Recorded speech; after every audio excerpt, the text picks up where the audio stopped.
Hello, everyone, and welcome to the QT2 series, My Journey to Kona. My name is Reem Jishi, and I'm the QT2 Content Director. Our featured athlete for today is Jeff Schleppy, and with us also today is his coach, Tim Snow. Welcome, Jeff. Welcome, Tim. Thanks for joining us today. How you doing? Good. Thanks for having us. Jeff, I am going to start with you. Softball question. When did you first start participating in triathlon, and what brought you to the sport? Yeah, I started it in 2014, and really it was to get into shape and get fit. And I think I was leading an unhealthy lifestyle and wanted to make a change, and had an opportunity to do that, and took it. And that really kicked off a whole series of events that I had no idea that they would unfold. And it's been an interesting trip so far. All right. So how did you get involved? Did you join a club? Did you read a book? Like, what was the beginning? Yeah. So there happened to be a club right around the corner from my house that was training out of this facility that my kids were doing a lot of their sports at. And I ended up calling the actual coach of this club. And she said, do you have a bike? I said, yes. She says, can you run? I said, yeah, I mean, sort of. And she said, can you swim? And I thought, yeah, I mean, I could swim around. And she said, all right, come on in and start training, and we'll see you next week. And I showed up, and one of the kind of like the beauty of this program was all you had to do was show up, and there would be a workout plan for you. And over, a couple of weeks, things start to change and you start to feel different. And I really liked the process. I really liked how I was starting to feel and kind of the improvements, and it really just stuck with me.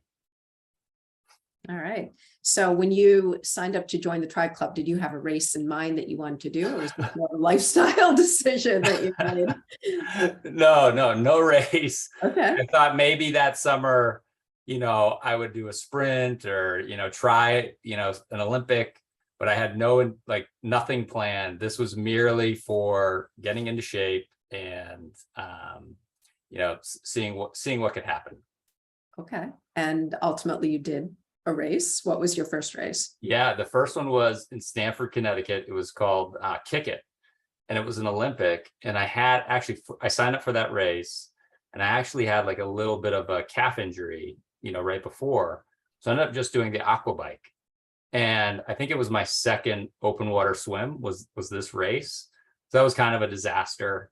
But the bike was fun, and, finished it. And I thought, wow, that was pretty fun. And then signed up for another sprint and just kind of kept going. Okay. And at some point you switched to Ironman. What was your first Ironman race? The first full Ironman was Lake Placid in 2016. So started in 14. Yeah. Started in 14. I did one half in 15, and then switched over to long course in 2016. And really the goal there was just to see if I could finish it. And I really enjoyed the build up to that race, the focus on kind of like one singular event for the year, and raced and had a good time racing and enjoyed it. Loved the finish line, loved Lake Placid. And I think that whole environment just kind of sold me on it. And right when I finished the race in 16, I think I signed right back up for 17. Lake Placid again. Lake Placid again. Yeah, there's something. And I've been doing it every year. Really? Since then. Yeah. Okay. Jeff, did you come to our camp in 2016? I did. So yeah, that's where I met QT2. And where I met Tim and Spinny. And I had Googled camps, and your camp came up, and asked a few questions to people that were familiar with QT2. And they all said good things. So I came up, and I think I've been to the camp every year except for last year, this past year. Correct. Right. So Lake Placid got your heart. You signed up back then. You had to sign up pretty much immediately, right? Otherwise you weren't in the next year. Yeah, you're right. I did that race in 2001, like way back. And that was the last Ironman I've done though. So maybe I'm going back to it this year. So, all right. So you came back 2017. You raced Placid. You had a good day there, right? I 17? did. Kind of a lucky day. And you know, I was with a different coaching platform at the time, and we were big into the bike. And I definitely rode pretty hard, but still managed to kind of, get lucky on the run and had a really good time. And was 7th in the age group that year. And for some reason, they had 5 slots that year for the age group, and one person declined, and one person wasn't there. So magically, I got a slot to go to Kona, and it was amazing that moment to just hear your name get called and get the coin and go through the process and know that you're going. I know that you have to immediately, given the time of year that Lake Placid occurs, you have to start training again. So I was super excited, super happy. And I thought, wow, I want to do this every year. And, it was an interesting, as amazing as that was, that led to other issues down the road. All right. So you went, if I'm getting this timeline right, 2014, you joined a club to get fit with no racing goals in mind. None. 3 years later, you've qualified for Kona. Yes. And you raced Kona. Race So Kona. that's amazing. That's pretty shocking to go through it. And Can you describe this lucky word you used? Lucky What on do the you mean by run, or lucky? lucky just Yeah. in general? Well, you said you got lucky in 2017. What do you mean? Well, I just thought of it as, look, I know I worked for it, but I also know that now, after looking back over the past 4 or 5 years since then, how hard it really is to get there, and what it takes to get there, and how special it is. And it should never be treated as an expectation. And for me personally, it should never be treated as the outright goal. What I meant by lucky in 2017, I really was referring to those two guys who didn't take their slots, and I got the roll down. Because there wasn't 7 spots allocated to the age group that year. There were only 5. And the other part of luck in what I meant by that was, it was my second Ironman. And looking back on it, there were a lot of stars aligned for me to snag that spot. but you snagged it. I You got snagged Kona. And then now it's becoming a goal, right? You want every race is going to be about qualifying. Is that the sense? That's the sense I'm getting from you. Yeah. So for me, after 2017 and getting to go to Kona, that became the goal each race, right? And that became the goal of all my training. And that, for some is a good goal, but for me, it became somewhat of a curse, because the training became geared towards, this could be 2 or 3 minutes at your next race to qualify. Or if we could boost power here, you could hold a higher wattage on your next flat Ironman course ride. Or if we could get your runtime down to X. And it really became this, and this was self-created by me because that was my goal, really became this circular loop of always talking about qualifying for Kona, and a lot less about having fun. And what happened was, I went and raced Lake Placid in 18. And for those that remember 18, that was a pretty tough year, pretty cold and rainy. There was some hail. So it was a really tricky day. And I think I got 7th and didn't get a spot. So then I immediately signed up for a fall Ironman. And I think that year I signed up for Arizona. So I go to Arizona, have the fastest race I've ever had. I think I got 6th, didn't get a slot. So, I'm signed up for Placid again, get 6th, didn't get a slot in 19. Sign up for another fall Ironman, Louisville, and lights out race. There's no swim, so it's like perfect. And have this amazing race, didn't get a slot. I think I missed it by like a minute.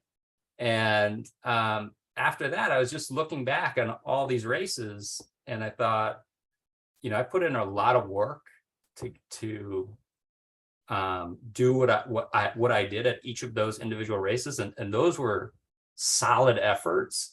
And you're asking your body to be 100% on a specific day in the future, and everything has to go right. And just because I didn't qualify, there was something in the back of my head that treated that as kind of like a failure, even though it wasn't, but in my mind it was. And that's kind of the curse, the Kona curse. Like it was really a weird time because I was doing well, but I also wasn't achieving the goal.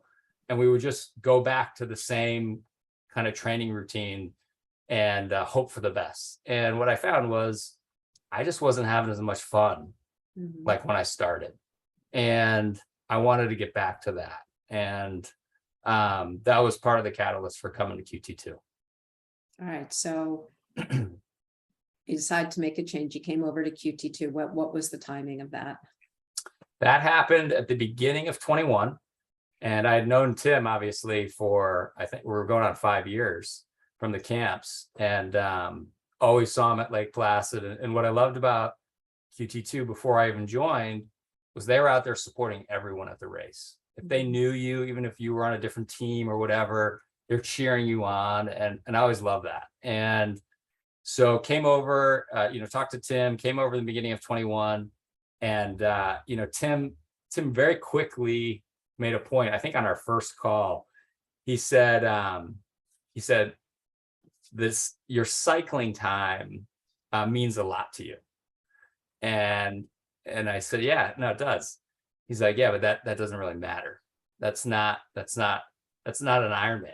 You need to do all three. And when he kind of just phrased it like that and kind of called me out on my perceived strength, I was like, all right, I'm gonna go with this guy. And ever since then, he's always had this interesting way of phrasing and almost kind of breaking you down just a little bit before your race, and then rebuilding you back up in another way, which that little psychological twist has proven pretty strong and helpful to me as an athlete. And are you having fun? I'm having a lot of fun. I think I'm having fun. I think Tim's having a little bit of fun. I think Tim likes my race schedule. He likes when I pop these new races in every so often. And as long as I can deviate slightly from the plan from time to time, we're having a good time. What? Deviation? So are you telling me that there's some times where your Training Peaks isn't all green and you'd go a little? I have a lot of colors. I've got the full spectrum. I think that's a fair statement. Well, it seems to have worked for you. So 2021, you're back at Lake Placid now. Yeah. All right, so tell me about that. Yeah. So that was a fun race. In the back of my head, I had a little bit of pressure because my brother, Brian, also races Ironman, and he had just qualified at Coeur d'Alene. And, there was a little bit of brotherly rivalry going into that race, saying, hey, you better do your thing here. And, Tim really just focused on hitting the numbers, making sure I held back on the bike and was able to run. Hold on. Just talk about the time at camp, when we were at camp that year in 21. Was it 21? Yep. And we had you go out and ride your numbers, what we were going to predict to be your Ironman numbers, and you did it, right? And then you ran well off of it, and it was a moment in time for you. You proved to yourself that you could hold back slightly on the bike, not crazily, but slightly, and then run really well. That's a really good point. I forgot about that, and now you've refreshed me. I think even before we decided to do that, I might have said something to you like, hey, do you want me to go out and ride what I think I should ride or ride super hard. Like I made some comment about riding hard on long ride Saturday. And you're like, no, no, no, no, no. I want you to ride your numbers and let's see what happens. And we did that. And I think I was able to run off the bike that day. It was a short run, but then the next day I was still able to run pretty hard. And that gave me confidence, not only in the ability to run, it gave me confidence in the plan that we were putting together. And that plan was just focused on Lake Placid. It was focused on that day, and there was no focus on other people. There was no focus on time. It was focused on hitting the numbers, and everything else would be figured out in the end. And it was a big shift for me in thinking about how to race, and what was really important to me. All right. So tell me about the day itself. The day in 21. In 21. Yeah. So that was actually, there's a funny story in this that I'll share, because I think half the people have heard it, but it's still pretty funny. So the swim course was different. Swim course exited, I think, in the northeast corner of the lake that year. Because I think COVID, and I think the oval was down or something. Yeah. So do the swim. It's a different course. And I'm getting out of the water, and I had my kit halfway down, and my wetsuit. You know, I had the kit halfway down with the wetsuit on. I'm getting out of the water, and I look at my watch. I'm like, all right, that was a good swim time. I think it was like a 1:02. It's like the best I've ever had. And I go to like pull my wetsuit down, and I pull my kit off. But I don't know that I pulled my kit off. I just catch a draft. And I'm like, why is it cold? And why are there people yelling? And then I look down, and yeah, sure enough, I was naked. So anyways, pull my kit back on. So that the reason I shared that, not only to embarrass myself, but is it just made me laugh. And the point of having fun and not being stressed out and all that, it just made me laugh. And I was laughing all the way running to T1. So I get on the bike, and I've done this bike so many times. I know this course, and I know where I tend to have problems. I know where like sometimes my back would hurt. And I just thought, do the plan, just hit these numbers. And for the first part of the bike, I was getting past. Guys were flying by me. And, you know, by the second loop, I started to pull those guys back in, and felt really good coming back into town on the second loop. And thought, all right, you know, now I think I can definitely run. I feel amazing. You know, in terms of bike split, it wasn't my fastest bike split by any means. But it was a good bike split, and that bike split was going to allow me to run. Mm-hmm. And then got out of T2 and started running, saw Tim, and away we went. And I just kept digging for that race. And we made a switch that year to run with power. Mm-hmm. And that has been a game changer for me, because you're focused on one thing the whole time, and it's just hitting those numbers and trying to maintain the targets for the various parts of the course. And then finished. And you know, that was a year where there was extra Kona slots. So we didn't have an awards. It was all done via email and stuff like that. And finished with what I thought was a really good time, and was really happy with the overall performance. And I had fun the entire time, and I didn't feel completely mangled at the finish. So overall, you know, a great race. Okay. And then we got the Kona slot. And you got the Kona slot. Yeah. So how did it feel this time around to get the Kona slot? Yeah, there's, what's that saying, like twice as hard or three, you know, for me it was like 4 times as hard to go back, but it felt really good. It felt good because we weren't focused on it. We knew it was there, and that was something, but it wasn't the goal. It felt good because there was a little bit of pressure with my brother qualifying 3 weeks before, and able to execute the race plan when I needed to get that slot. That was great. And felt super special to be able to do that with my brother. You know, the probability of that, I don't know what it is, but Tim might, because he's a former math teacher. It's low. It's low, small, very small. Yeah. So that was super exciting. And we're still waiting to finally get to the island to have that final battle.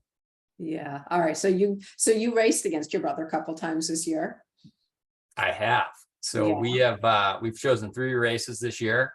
The first one was Chattanooga 70.3, which, by the way, is where he lives, literally on the run course. It's his home course. I'll just throw that in there. And then the second race was Ironman Lake Placid, which we just completed. And then the third one will be Kona. Okay. And you know, right now it's 2-0. Team QT2 is winning. woo! And you know, he's super fast in the heat, and he's super fast on the flat. So I think I got lucky at Chattanooga because, I don't know, maybe just the bike, and kind of held onto the run a little bit longer than he was able to. But then Lake Placid, given that elevation, and it's obviously not a flat course, that kind of ate him up a little bit and gave me a nice gap to kind of work with on the run. And even if I faded a little bit, I had enough gap time to kind of hold on. But he had an amazing race there as well. And then Kona is going to be interesting. You know, he trains in the heat all the time. He trains on flatter terrain, and he's fired up given the current score. So I got a lot of work to do between now and then. Yeah, but you're going to follow your plan, hit your numbers. That's right. That's right. Yeah. Well, that's fun. This is your journey back to Kona after being lucky, as you said, the first time through, and then chasing only it for a while, and then stepping back, rekindling your joy for the sport and different perspectives. Yeah, no, it's you paraphrased it really well. And Tim and Spinney at every camp, they always say, you know, do not focus on placement. And I always remember we'd go around the room the first day of camp, and they'd say, you know, introduce yourself, tell us about you, and tell us what your goal is for Lake Placid. And I've said it, I think, almost every year. It's like, oh, I want to go top 5, or I want to qualify for Kona. And they immediately later on in camp say, you know, that should not be your goal. And even though they say it, for me, over that period of time, that was my goal. And the reason I think I want to share that part of this story, or my story, is hopefully I can help someone who does go to Kona, and then they understand that it is such a privilege and a gift to go there. And so many things need to be perfect on your qualifying race to be able to go there, that it should never be an expectation. And, you know, I had to learn that the hard way. And I truly value and cherish the opportunity to go in October. That's awesome. I'm just going to jump in on you real quick and say, I disagree with the idea that so many things have to be perfect on the qualifying race to get to Kona. I would say that you have to do such a good job of managing the imperfections in your qualifying race to get to Kona. And this is where the wise words and the shifting of the logic where you shine, Tim. And you're right. You're absolutely right. And it's also kind of what you told me when I raced just 3 weeks ago at Lake Placid, where, you know, we didn't talk about that race, and we don't need to talk about it, but where you kind of broke me down before and said, you really don't have any strengths. Literally told me this the day before. And you said, but you have no weaknesses. And if you can just be subtle out there, and it kind of speaks to what you're saying, managing, you can have a good race. And you know, I think you're right on with what you just said, and you were right on with what you said before Lake Placid 22. All right, Tim. So Jeff comes to you in 2021. You've known him for 5 years before then. What was the conversation like? It was we definitely had a conversation around the things that Jeff has talked about with regards to I think not losing, but trying to refine some of the fun in the training and taking some of the pressure off of the racing, and or maybe not so much taking the pressure off the racing, but changing the lens through which we looked at the races, and to make things a little less about the outcomes and more about like true goals. Just go out and do the things that you can do, hit your targets, and the outcomes will be what they are. And he is of a caliber of athlete who, if he hits his targets appropriately, he's going to be right in the Kona conversation. So he has all of the pieces that are required to get to Kona. It's just a matter of execution. And I think that in the past, that was probably the thing that had stood in the way. And that's what we were trying. And I knew Jeff to be somebody who and I was trying to, when I said you have no strengths, but that means you also have no weaknesses, because that's what I was really trying to say. He does have the ability to blow out the bike if he wants. He can roll on the bike if he chooses to do so. And I think in that very first conversation when we talked about, I having known him from the camps in those years before he came on board, that I knew he could ride, and I knew that he liked to ride fast. And having been an athlete who didn't identify with my bike split for sure, but I did identify with my run split. I knew the way that I used to race, in that I always made sure that I had a good run split. And oftentimes that probably meant holding back on the bike, not riding to my potential, so that I could make sure I had a good run split. And I knew, or I think I was able to identify in Jeff that he was going to make sure he had a good bike split. And then the run would be what it would be. And maybe in 2017, there was some level of luck that held things together. But then in those other years, it would probably have been the case that he went out, he exercised his ability to ride, and that luck wasn't there on those days. So we kind of talked about those kinds of things in our very first conversation. It was kind of surreal, actually, because I had known him for so long, but never as an athlete. And he always came to our camps, and he brought all kinds of athletes to our camps. And it was just kind of different to have him. All of a sudden, we were going to be talking about a coaching relationship, and I thought it's like a different conversation with an old friend. So that's that. Yeah. So in this past year and a half, what stands out at you as the biggest changes in Jeff as an athlete, or how he approaches races? Or he buys in, which is key, I think. He trusts the plan. He trusts the training, the execution. I really do think that Lake Placid camp in 2021, where we went out and did a microcosm of a race, and he saw that I can ride these numbers and go just a little bit slower, but run so much better in that day and the day after. I think that was I could be wrong, but to me, it represented a moment of change for him, and just a little bit of buy-in. The other thing, a little more buy-in. The other thing I think that is really good about Jeff is that I would consider him to be multi-dimensional.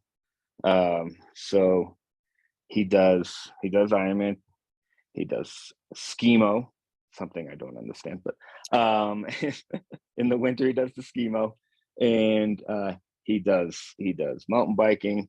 He just did Leadville last weekend. So he does all these different kinds of things, and I think that helps to keep things fresh. When you are an Ironman athlete, you become one-dimensional. Even though you're doing three things, you become really good at going in one direction. And if there's any, I would call it lateral movement from that one direction, you can go off the rails real quick, and at both figuratively and literally. And I think that Jeff brings more to the game, and I think that those different things, those things that are different from triathlon, help him to keep it fresh, but also there are just unique strengths to those things that help to complement what we do on the Ironman side of things. That's why his training log is sometimes multicolored, but because he does these different kinds of things, and sometimes I shake my head, but I think that it really pays off. It absolutely pays off if you zoom out. If I take a moment, if I get too type A and OCD and look too hard at numbers, then I don't see the true benefit of it. But if I take a moment and zoom out, I see that there is so much, I think, growth as an athlete from that, and staying power. Great. So my last question now is not focused so much on Jeff, but just, you've been to Kona yourself. You've trained many athletes who have qualified for Kona. So what's one piece of advice you'd give to someone who wants to get that ticket someday? Wants to get to Kona? Yeah, who wants to get to Kona?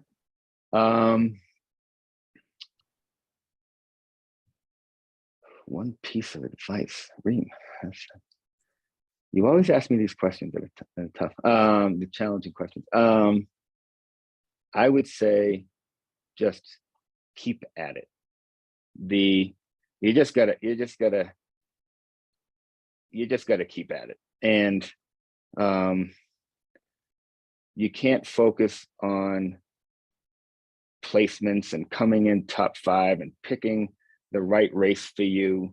I think that because for you to be successful, those are so outcome based. That line of thinking is so outcome based.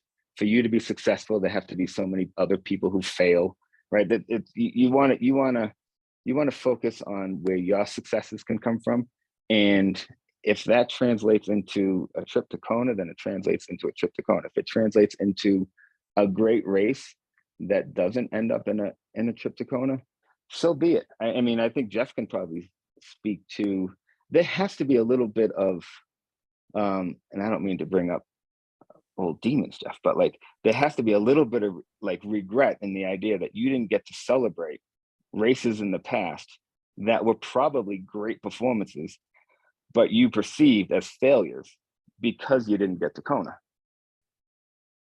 You're right. And it was a really tricky, kind of look back or processing of the race, because the goal was to qualify. It wasn't to execute an amazing swim and then an amazing bike and still be able to run and be smiling doing it or something like that. It was, I got to be top 5 and I got to get a slot. And like I was saying, I had 2 really good races in the fall that were quick turnarounds from Lake Placid because I didn't qualify. And either of those races are still to this day like the fastest races I've ever done. But in the moment, in the 15 minutes after of the race, or and the day after that race, it was kind of like, man, I didn't get the slot. And that race time or how I felt or whatever was diminished by being so focused on Kona. And you said it well, I think, just to add to what you said in terms of advice, like, yeah, I get it. People want to go, and it is super special, but it's just, I think it takes a lot of time, and I think you got to put your body through a lot of full distance racing, to be able to ask for it to be 100% on a specific day and have perfect fueling and no injuries and all the training that is required to get there. And like you said, keep at it. That's really it. And if you really keep at it and you're giving it 100% over the course of a year, magic can happen, and you get a shot to go. But to make it the expectation or the goal, at least for me, that was the trouble spot. Right, because in order to keep at it, you have to be able to celebrate those excellent races that aren't Kona qualifiers. You have to be fair to yourself, right? Because if you have great races that don't translate into Kona, and so therefore you see them as failures, I mean, how many times are you gonna do that, right? Eventually you're gonna run out of gas. You're gonna run out of steam. Most people can only fail so many times before they just say, I'm going to move on to a different goal. When in reality, those races shouldn't have been deemed failures. So you've seen the light. And what a great story, Jeff. Thank you so much. Really looking forward to hearing about your experience at Kona, and best of luck with everything, and keep going out there and having fun and racing the kind of race you want to tell people about. Thank you. Thanks for this. Thanks QT2 for highlighting all the different athletes that are going. And thank you, Tim, for putting out great race plans and keeping me going, man. I appreciate it.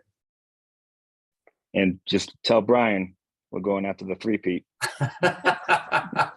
I'll bring the banner. All right. Thank you, guys. Thank you. Bye.